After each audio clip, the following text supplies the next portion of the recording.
My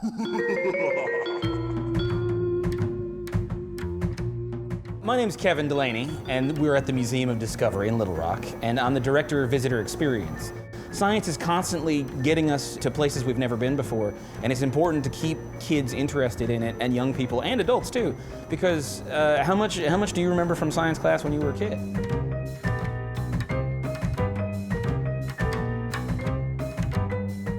We're going to be making some ghost bubbles today, because it's almost Halloween time, and a ghost bubble is a really great science demonstration that you can do at home, because you only need a few things. So we have some hot water right here, so I'm just going to pour a little bit of hot water into our bucket. And then we have some soapy water here. I used dish soap and glycerin and a little bit of water to make a nice bubble concoction, but if you have bubble stuff at home, you can use that too. What we're going to be using is dry ice. Now, dry ice is not frozen water. Water freezes at 32 degrees Fahrenheit, but this is carbon dioxide gas, which freezes at a much lower temperature, so it's about 109 degrees below zero. So if you handle it with bare hands, it could hurt your skin real bad, which is why I've got a towel and gloves just to be safe. I've also got some goggles on, so here we go. So we're gonna just put some dry ice into this warm water right here. We're gonna see what happens. So what we have here is something called sublimation. Now, when ice gets really, really warm, it starts to melt into water, but dry ice is frozen gas. So when it warms up, it sublimates back into gas. We don't say melt, we say sublimate. So we have all of this gas right here. Now, what we're gonna do with our bubbles are gonna create a little bit of a lid. So I'm just gonna put some bubble juice around the rim here, because we want bubbles, and then water, and then more bubbles.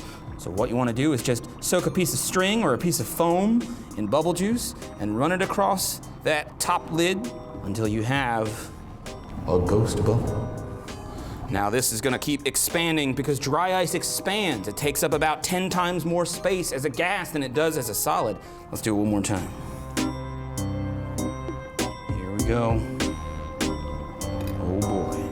So it's gonna keep growing and growing and growing until that heavy gas gets so dense that it just falls. So it'll drop right to the table.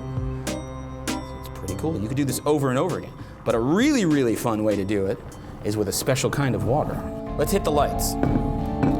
So what I have here is tonic water. Now, tonic water has a mineral in it called quinine. And quinine is full of electrons that get really, really excited under UV rays. So we have all of our black lights here, so it's glowing. It gives off a nice blue light. So let's pour some into our jar. You can really see that glow, and that's just because those electrons are getting excited and they're giving off energy, and then energy turns blue on the visible spectrum. Put our dry ice in.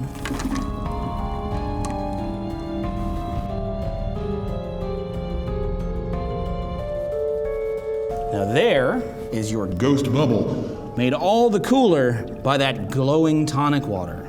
Remember, that's just a little bit of quinine. You can get that at the grocery store too, the same place you buy dry ice. And there's your ghost bubble. Happy Halloween.